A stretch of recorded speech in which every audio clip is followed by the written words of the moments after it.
OReilly, thanks for watching us tonight. Where the campaign stands right now. That is the subject of this evening's Talking Points memo. ABC News poll, good news for Donald Trump, has him just 4 points behind Hillary Clinton. NBC News poll, not so good news. He's down by 11 in that one. And CBS News poll, Trump down by 9. Talking Points believes the Fox News poll, which has Trump down by 7, is most likely the most accurate. But with 3 weeks remaining, the question is, can that gap be closed? There are a few things that Donald Trump must do. First, put aside the feuding. Gets him nowhere with voters, take on people like Paul Ryan. Second, while he must defend himself against charges he believes are scurrilous, he should quickly dispatch those charges and hone in on 3 major themes.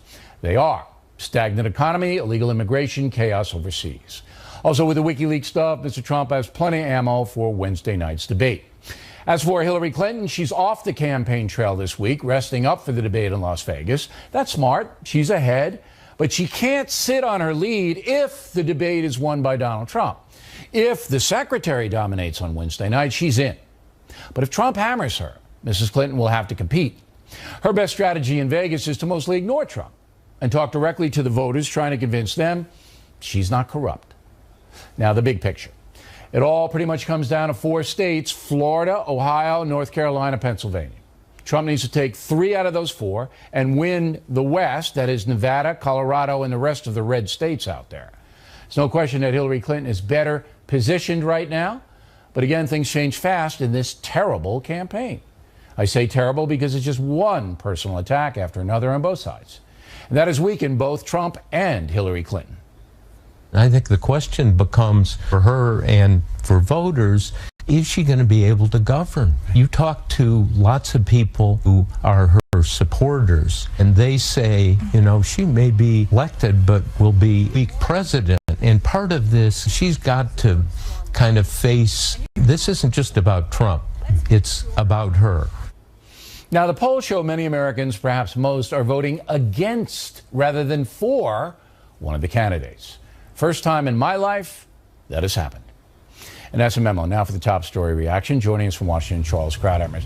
So, Charles, the recent polls say only about 10% of Americans are still persuadable. But with new smears every day on both sides, I'm not sure that statistic is valid. What say you? Well, it's hard to know exactly what it means to be persuadable. I think what's remarkable about the 2 candidates is how well known they are. You go back over the last few election cycles.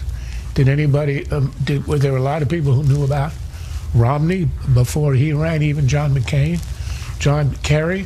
You go back and it is very unusual to have 2 candidates who are universally known, name recognition up there at 90%, have been around for a good 30 years. So opinions were formed going into the campaign. We have now been at it for a month and a half.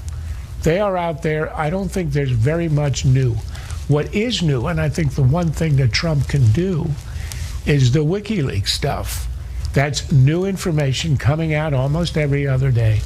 And it isn't enough to say that she's a crook or a liar or whatever, because look at what's in WikiLeaks. You got to pick 3 items, and there are a lot. Just pick any at random. But wait a minute. And make that the point of your attack on Hillary Clinton. So if I'm Trump, then I'm going to go the open borders comment. I'm probably going to go Catholic Church and what that really is the message. But most of the WikiLeaks stuff isn't about Hillary Clinton. It's about Podesta, the campaign manager, saying questionable things to the campaign staff, or the Clinton Foundation people saying questionable things to the State Department, and the State Department saying questionable things. So there's no video or audio of Hillary Clinton saying anything, and even the open border quote, it's hard to get that in context because we don't know the whole speech. So I don't know if that's going to really resonate as much as the Trump stuff has. Oh, look, no, it's not going to. Of course, a tape will beat text every time. Sex will beat corruption anytime. Nonetheless, since we are not at the peak of that frenzy, we're going into the last debate. It doesn't matter if the overwhelming majority of the stuff in the WikiLeaks is about staff. You've got 90 minutes to talk about 10,000 emails. You only need 1 or 2 or 3 items having to do with Hillary. One of the most damaging is that she says you've got to have a public position and a private position. That goes to the essence of her weakness, that people think, probably correctly most of the time, that she doesn't believe in anything and that she is driven by ambition. In the WikiLeaks release today or over the weekend, you see her scolding her speechwriters because they weren't able to crystallize what her campaign is about. And I think she suggested the 4 fights. It sounded like a slogan for the leadership of the Chinese Communist Party. They don't know what it's about because it really isn't about anything. Well, it's united, we're to be stronger, or we're stronger together, or what does that hope mean? and change. Let's go back to hope and change. That was a good one. Now, Chris Wallace, he's your pal. You guys hang around and have malts together and stuff. Wouldn't it be his job rather than Trump's job to bring the WikiLeaks stuff up and specifically say, you know, what'd you mean about the open border? What'd you mean about private and public? What did you mean? What'd you mean? And then hold her to account on that. Do you expect Wallace to do that? I think he will. I think he should. And I think that's what he ought to do with either candidate, to choose something they've said, make them defend it. What about the point of a debate? If you're going to do that with Trump, the point of a debate is to give it. All right, so you think he will, and so do I. I think he'll bring up the WikiLeaks stuff. But with Trump, if he goes back to the Access Hollywood stuff, I don't think he's going to do that. I don't think Wallace is going to go back to the Access Hollywood stuff. Do you? If he does, you pivot right off it. That's the point. The problem with Trump for the last 3 weeks is that he's had all kinds of attacks, and he simply can't get off the personal offense that he feels he has to respond to.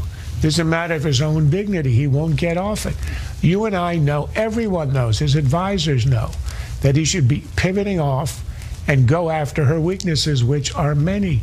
But he seems incapable of doing that. Okay. And that's why he's behind in all the polls that you cited. Okay. Now, in your opinion, humble opinion, Not really. Can Trump win? I mean, if, say, he has a good debate on Wednesday, can he close it? I don't think that he can do it himself. He needs an act of God or an act of Putin. Act of God would be some kind of medical problem with his opponent. Act of Putin would be something in WikiLeaks that links her directly to some kind of quid pro quo, some evidence that in return for money from who knows where, something tangible was given.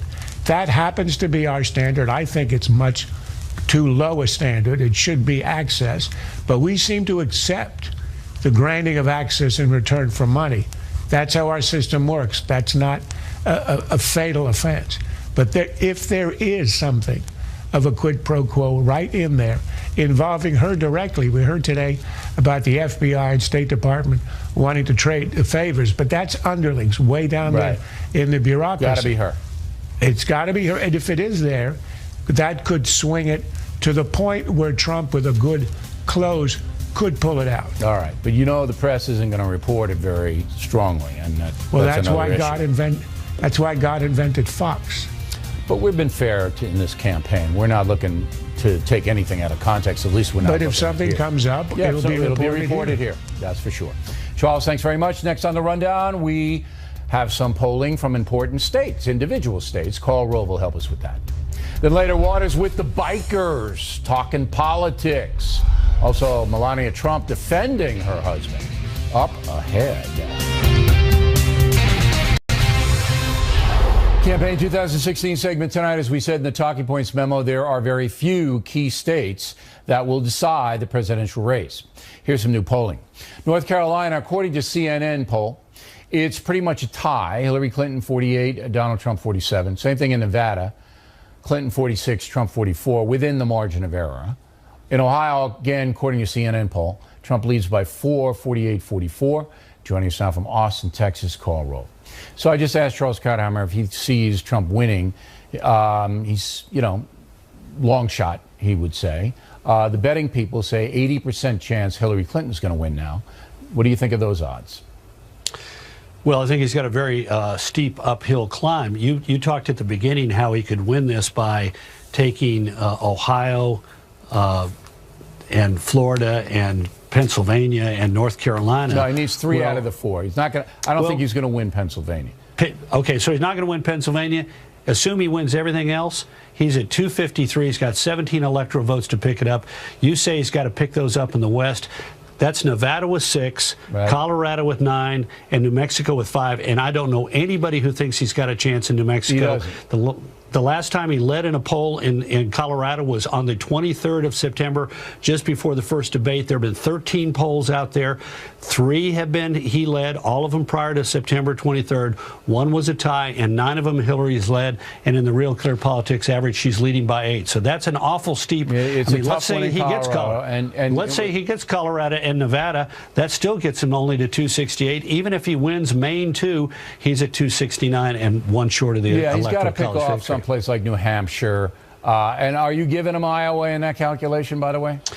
No, but I wouldn't give him. I would not give him Colorado. So give him Iowa, and he's at 259. Okay, and then if he picks off New Hampshire, that wouldn't be enough. He'd still be short.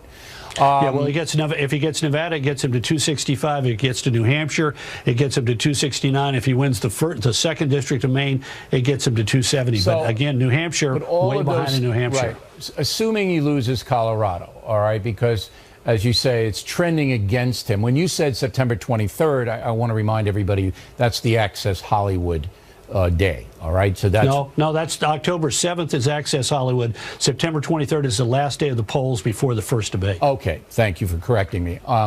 But things started to go south after Access Hollywood, I would assume. I mean, even though the first debate, Hillary Clinton won the debate, it wasn't a kill shot. But then with her winning the debate and then the Access Hollywood, that's when you started to see these individual states go. Now, Trump is in Wisconsin tonight. We're going to, we might give the folks a look. I don't know whether he's wrapping up or not, but we might give you a 90-second look at it. He thinks he's got a chance in Wisconsin. Is that realistic? Well, there have been a couple of polls that showed that Ron Johnson, the Republican senator, is within striking distance of Democrat Feingold, Russ Feingold, whom he beat 6 years ago. Maybe Trump is taking some potential from that. But again, he's going weird places that I'm not certain he's got a shot in, and this is one of them. Would you not send him to Wisconsin? No, look, I think he's got to pick up. He's got to play to the inside straight, so he's got to try and get a big state. Maybe that big state is Wisconsin. They've got better data than I've probably got access to. The public polling data doesn't point to Wisconsin. He was closer. He's been closer at times in Pennsylvania. If you've been close once, maybe you can get close again. Yeah, he's still campaigning. He pulled out of Virginia, and I don't think anybody expected him to win Virginia because he got hammered there in the Republican primary. But at this point now, is there anything that Trump can do in the debate on Wednesday and then for the next 2.5 weeks to persuade people, in Pennsylvania? Is there anything he can do? I mean, he's got to do. Well, got to make a big splash somehow. Look, he's got to run a real campaign. I thought there was a lot of wisdom in the exchange between you and Charles. Both of you were, in your own way, saying that he has wasted time. I mean, think about it. We spent the week after the first debate. He spent that week talking about Miss Universe. He spent the week after the second debate both defending himself against all of these charges that arose as a result of the October 7th tape, plus picking a fight with the Republican Party and ending the week by talking about a sinister plot to deny him his election. He's got to get focused on the issues. And you're right. He's got to pick out 3, maybe 4, and stay on them. And he's got to be depicting himself as an agent of change and drawing on the things that happen in the real world to talk about each and every day. Let me give you an example. Last Wednesday, the governor of Minnesota, a Democrat, a very liberal Democrat, came out and said Obamacare is unsustainable and unaffordable. If I were the Trump campaign, I would have jumped on that and gone all out the next day, saying even the Democrat who believed in this program at the beginning realizes this is terrible. Look at all these people who are. Yeah, and he's got to do that each and every day. He can't win with the tabloid stuff. He's got to get away from that, and he's got to say, "Here's what I'm going to do for you." Same thing with Hillary. He's got to stop looking defensive. He's got to stop looking defensive. Same thing with Hillary Clinton. Hillary Clinton's got to ignore Trump. It's like, look, I'm not a crook or whatever. Well, she got to depict herself as a candidate of some change. She can't look like a exclusively I don't know if that's possible because she's really hitched her tail to the president. Mr. Rowe, thank you. Directly ahead, one national poll has been Trump friendly. We'll take a look at that situation. Also, comparing past presidents like Bush the Elder to Trump and Clinton. Is that a fair thing to do? Factors coming right back. Impact segment tonight. As we reported, most of the polls have Hillary Clinton beating Donald Trump, in some cases handily, but not the Rasmussen. There, Trump has been mostly ahead over the months, although Mrs. Clinton is now drawn into a tie with the margin of error. We also are following Trump speaking in Green Bay, Wisconsin. We'll put up a split screen so you can see he's got a nice, pretty little girl there he's talking to. There he is. And if he gets back on policy, he's got a 5-point ethic plan that he's talking about. We'll take a little bit of that. But first, here is Amy Holmes in the studio, analyzes politics for Rasmussen. So your poll has been more friendly to Trump than the others. Why? It has been sometimes not. In fact, we've had Hillary ahead by a couple of points since August pretty consistently. But you could say every poll has different methodology. We look at 3 days in succession, 500 people new each night, and we have it broken down 50% male, 50% female. And that's nationwide. And that's nationwide. It's a national poll. And it's also a four-way race that we're always looking at. And that's the four-way race is the only way you have to do it. Right. But today you had Clinton up by 2, which is a statistical tie. It's a tie. It is if you look within the margin of error. Right. But if you look at CBS and NBC, NBC's got Clinton up by 11, CBS 9. That's a big difference. It is a difference, and they also have a margin of error. But if you look at the trend lines, the polls tend to go in the same direction. So, for example, we had Hillary up, by a couple of points. Then we had the big Access Hollywood story, and that was like dropping a grenade into the Trump campaign. And then we had her 7 points ahead of Mr. Trump, which is well beyond the margin of error. Then you have the debate, and the folks, settling in their impressions of that, and Trump started to creep up. But then, of course, more revelations. Something that we're finding at Rasmussen that is different in this election cycle is how sensitive voters are to headlines. And the headlines have not been great for Mr. Trump. So people are paying attention. Very close attention. And that raises a lot of questions about the power of the media. What headlines they choose and how those drive voters' perceptions. And the media knows it. The media absolutely knows it. And I'm sure that in the next 3 weeks we're going to see on both sides, but mainly Trump. Right. All right, let's take a look at or listen to Mr. Trump out in Wisconsin. Build our depleted military and take care of our great veterans. We're going to support the men and women of law enforcement. We will again repeal and replace Obamacare. Here's one very important to Wisconsin. We will save our Second Amendment, which is under siege. And we will appoint justices to the United States Supreme Court who will uphold and defend the Constitution of the United States. You have 22 days to make every dream for yourself and your family come true. On November 8th, arrogance of Washington, D.C. will come face to face with the righteous verdict of the American voter, which is you. I'm going to fight for every citizen of every background from every stretch of this nation. I'm going to fight for every child living in poverty. We have so much poverty in this country, which is so hard to believe. I'm going to fight for every mom who lost her child to illegal immigration and drugs and gang violence. I'm going to fight for every community whose jobs and dreams have been ripped out and shipped to other countries. So many. I'm going to fight for every person in this country who believes government should serve the people, not the donors and special interests. I'm going to fight to bring us all together as Americans. We live in a very divided country. We're not going to live in a divided country much longer. There's going to be spirit. We're going to get along. All right. I want to thank Amy Holmes from Rasmussen for being with us. The reason we took that is because that is an exact preview of what Donald Trump's going to say in the debate on Wednesday night. He's going to go Second Amendment. He's going to go Obamacare. He's going to go issues. That's why we took it for you. That's a preview. Plenty more ahead as the factor moves along this evening. Melania Trump speaking out, trying to convince women to vote for her husband. We'll show you some of that. Then Waters talking politics with the bikers. What do you want to see the next president of the United States do? Number one, not be a crook. Don't lie to us on a continual basis. Actually keep our money as opposed to... We hope you stay tuned for those reports. Personal Story segment tonight, Melania Trump giving some interviews, speaking with Ainsley Earhardt on Fox and Friends tomorrow morning. it is 3 weeks before the elections. All these women coming out, and they are allegations that they are not true. Why now? Why 3 weeks before the election? What they're accusing my husband, that is not the person that I know. What is your message to these women? What would you like to say to them? That all the allegations should be handled in a court of law and without the evidence. To accuse somebody, is a man or a woman, it's damaging and it's unfair. Joining us now from Boston, Democrat Marianne Marsh, and in Las Vegas, Republican Monica Crowley. So all the polls say the same thing, that Hillary Clinton's winning with women by historic margins right now. Obviously, that's why Melania Trump was put out to talk about this. Do you think that Trump can persuade some women, Monica, who have drifted away from him?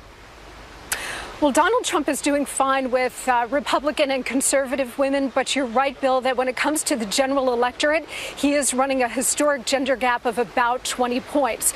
Any Republican was going to face a very difficult challenge, given that the Democrats have nominated the first woman, and the historic gender gap that's always advantaged Democrats. But I think in Donald Trump's case, he's faced a tougher challenge because he is an alpha male candidate who has said these indelicate things about women in the past.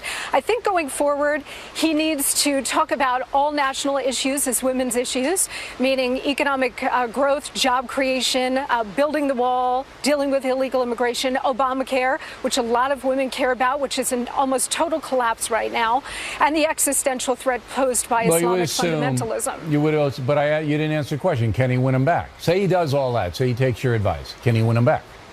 I think he has a fighting chance if he starts speaking directly to them about the issues that directly affect their livelihoods and the security of their families. Marianne, I asked Trump last week and Pence when they were on last week, hey, you're going to target women, are you going to try? And they didn't have a plan to do that, and I was kind of surprised about that. It's too late for him to win them back. What he needs is a low turnout. He can't win them back. He's in a box. So historically what you would do is run a really negative campaign that would turn women off from voting. But if women show up and vote, he loses. Well, if they stay home, he wins. If he does what Marianne suggests and goes into some of the emotional issues of economics and pocketbook and security, why couldn't he peel off some independent women to get them back? I mean, there's no great love for Hillary Clinton in the independent precincts, Marianne.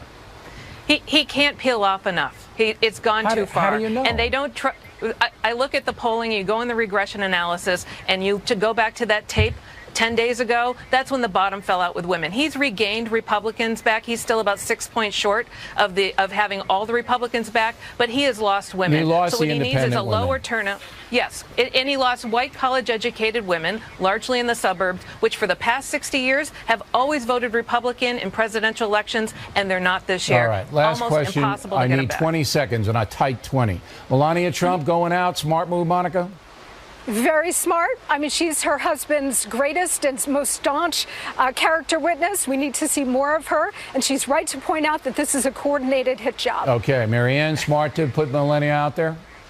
It is, but elections are conducted in the court of public opinion, not the court of law, and the voters are going to decide whether they believe Donald Trump or his accusers and how much she weighs in this. Melania Trump gets a lot of attention. But she hasn't been on the campaign trail, so she doesn't have standing with voters right now. Ladies, thank you as always. We appreciate it. We come right back comparing presidents like Reagan and Bush, the elder, to Clinton and Trump. Is that fair? Then Waters walking on the wild side in Florida with the bikers. You don't want to miss this one. Moments away.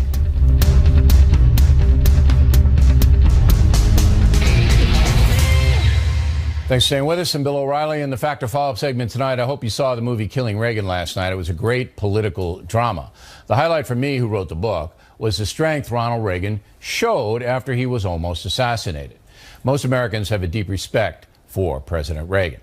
Joining us now from Nashville, John Meacham, author of the brand new book out tomorrow, Destiny and Power, about another American icon, the American ISC of George Herbert Walker Bush.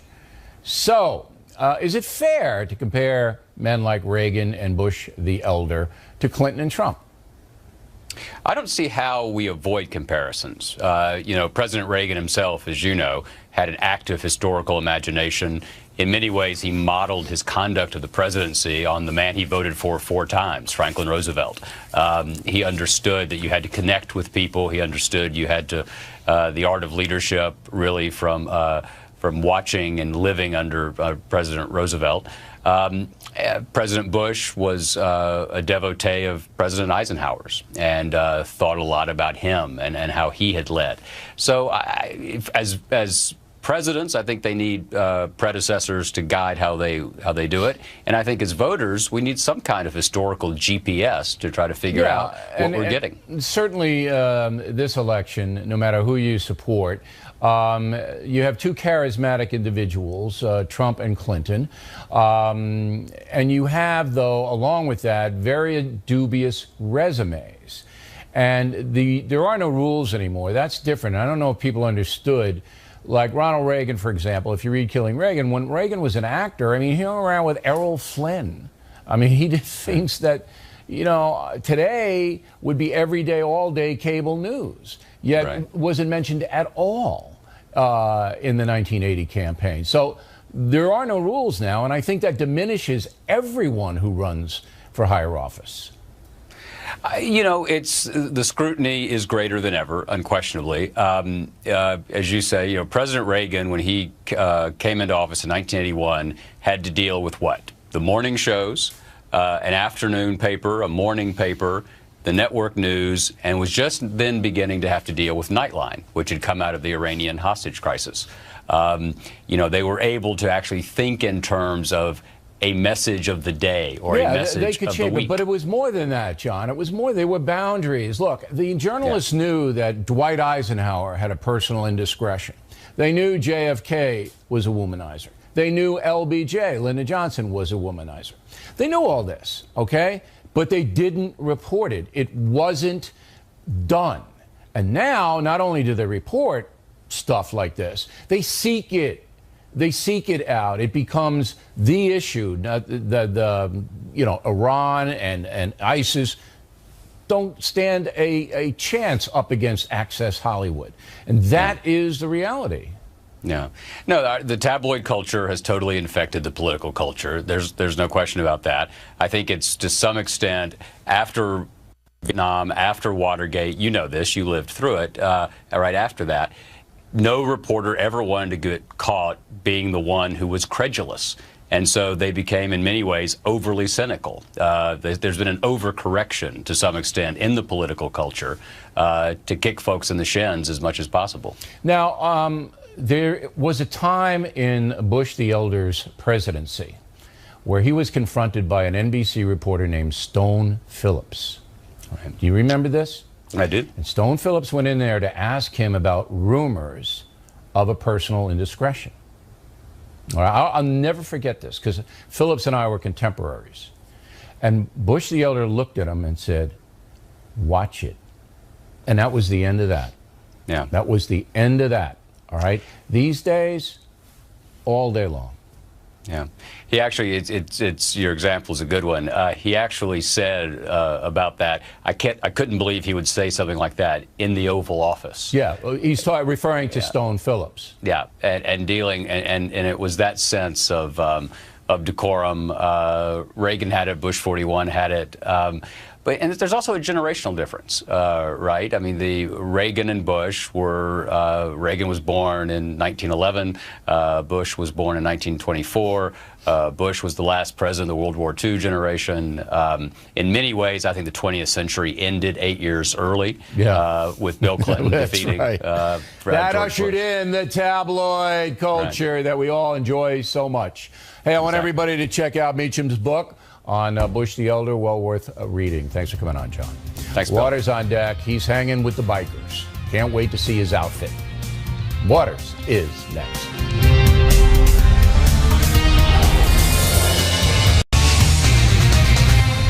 Back in the book segment tonight, Waters World. You may have noticed we are sending Jesse Waters to unusual places to talk politics. That's because all voices are welcome here on The Factor. Keeping that in mind, Waters went to Daytona Beach, Florida to check out Biketoberfest. What's Biketoberfest all about? Biketoberfest is all about the bikes, the hot guys on bikes. Drinking and girls. In that particular order? Well, no, probably girls and then the drinking. Are you a real ladies' man? Yes, love the women. Where are all the girls around you right now? I fit in, right? Yeah, sort of. What am I doing wrong? The collar is... Just a little. Hold on. Wait. One of us had their own personal stylist, and one of us shoplifts from Fashion Bug. That's what I know. Bill O'Reilly. You think he'd survive down here? Damn right he would. He's a tough guy. Looking for a man named O'Reilly. Any advice for me here at Biketoberfest? Just follow the crowd, man. Where did all these people come from? Floating party. You guys are supporting Trump or Hillary? I'm not voting. Why? Felony conviction? No, just not interested in either of the candidates. I don't like either one. The hell with Hillary. I'm a Republican. You can't. If he don't win, I'm moving to Iran. That might be a bad decision. Are there any Hillary voters out here? I haven't seen one yet. What do you want to see the next president of the United States do? Win. He's got to win. Mr. Trump has got to win. What do you think the next president needs to do? Support the Second Amendment. Number one, not be a crook. Don't lie to us. Come to Daytona Biketoberfest, and Trump will.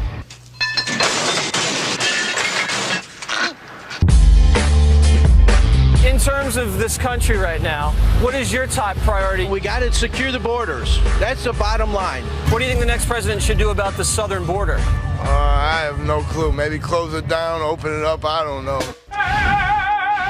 Fence it off with a 30-foot wall.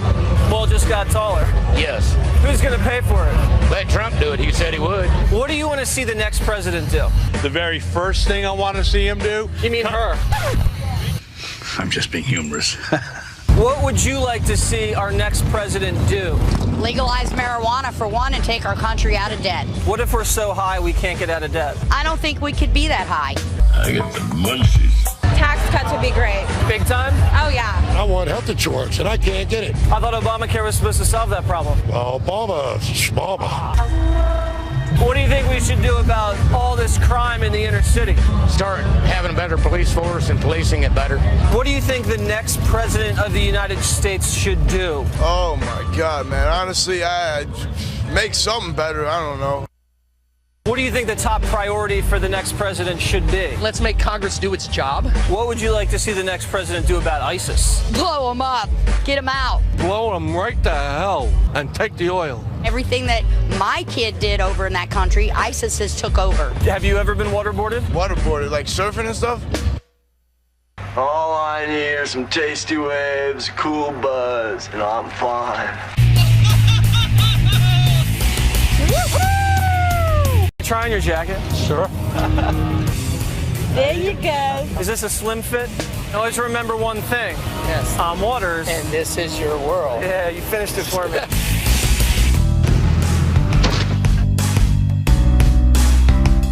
So here's Waters. I think Trump will carry Biketoberfest. By a landslide. Yeah, is that how you got it? I think so. No, the people who just don't care, there's a lot of them, right? They're into their hobbies and they zoom around. It's the fumes, I think, from the exhaust. Yeah. Maybe it's confusing people. There might be other fumes involved. I want to tell everybody that Waters may not be as lively as he usually is because he played football on Saturday, I'm right? still a little sore. Yeah. Great hands, though. How about those hands? They called me Odell Beckham. How many touchdowns did I throw you? I think you threw me 5. 5 touchdowns. 5 touchdowns. I looked like Eli Manning out You did. You did. You actually did look like him. You were wearing jeans and a tucked-in shirt. Yeah, I know. I'm old school. I tuck in the shirt, you know. Yeah. All right, there's Waters, and we will see you going to Vegas. I am. See you on Thursday for a little reaction Yes, to the you will. debate. That should be interesting. And now, fact or tip of the day, Arnold Palmer, a legend. There's something about him you might like to know. The tip, moments away. Dr. Tip of the Day, Arnold Palmer can teach us all something in a moment. But first, another amazing promotion on BillO'Reilly.com. Sign up or re-up your premium membership. Get Killing the Rising Sun or any of my other books free of charge. Also, Lise Wheel's new book, The Candidate, free. And a copy of the Constitution. What more can we do? 3 freebies for just signing up or re-up. Now to mail, Marcus Reichart of Vienna, Austria. Mr. O'Reilly, as a European interested in American politics, I agree with your talking points. This is a sad time for the voter. But you should also be self-critical about contributing to the polarized environment. Well, we tell the truth here, Marcus. If that's polarizing, so be it. You may have noticed that we don't endorse and we use few ideological zealots. We try to book the most honest people and let the chips fall.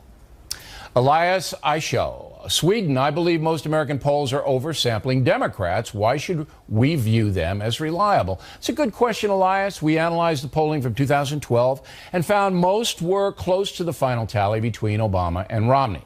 That's what we found on an independent investigation. Now, this time around, the Trump people believe their supporters are not being polled to a great extent. Therein lies their hope. Victoria Baldwin, Parker, Chino, California. Our family just watched Killing Reagan, found it totally riveting. We believe it merits Emmy consideration. Well, we're hoping, Victoria, Killing Kennedy and Killing Jesus were nominated. I thought Tim Matheson was lights out as a president. Manny Reyes, Mountain View, California. What a great movie. Now I fully understand what happened the day Reagan was shot. Nancy Bond, Desdemona, Texas. I worked for the Reagans in the 60s and want to applaud the film for a truly excellent depiction. Mike Bennett, Vallejo, California. Bill, in light of your latest book, Killing the Rising Sun, do you think the younger generation of Americans are capable of defeating global aggression like those who fought in World War II? Excellent question, Mike. Those who freely join the military today are. We have the best armed forces in the world. But if a draft were reimposed, problems would occur. Americans grown soft. Those drafted in World War II were children of the Great Depression. Tough times make tough people. Wanda Begley, Fresno, California, had to search to find Killing the Rising Sun at the Costco here. It was under the table. Very unusual, Wanda. Costco is now the #1 biggest seller of my books in the country. They usually do a great job. And a very happy birthday to Margaret Burns, who lives in Cottonwood, Arizona. Margaret, 106 today. Way to go, Margaret. Wow. Finally, tonight, the fact tip of the day, the legendary golfer Arnold Palmer recently passed, but left behind something important. The old school guy put down on paper some of the lessons he learned while achieving superstar status. A book called Arnold Palmer, A Life Well Played is a fascinating read. How he dealt with his daughter's cancer and his own cancer is a must-read part of the book. Factor tip of the day, check out A Life Well Played. And that is it for us tonight. Please check out the Fox News Factor website, different from BillO'Reilly.com. Also, we'd like you to spout off the Factor from anywhere in the world. O'Reilly at FoxNews.com. O'Reilly at FoxNews.com. Name and town if you wish to opine. Word of the day, do not be indolent when writing to the Factor. Now, tomorrow I'll be on Colbert in support of Killing the Rising Sun. I don't just go over there for laughs and snacks. There's a reason. But I'll be on Colbert tonight. Tomorrow, okay, we have a great debate preview program scheduled for you. And as you know, anything can happen at any time. We've got our troops deployed all over the place. So we're looking forward to tomorrow and Wednesday and Thursday because it's the debate, and this will tell the tale of the election. No doubt about it. Again, thanks for watching us tonight. I am Bill O'Reilly. Please always remember that the spin stops right here. We are definitely looking out.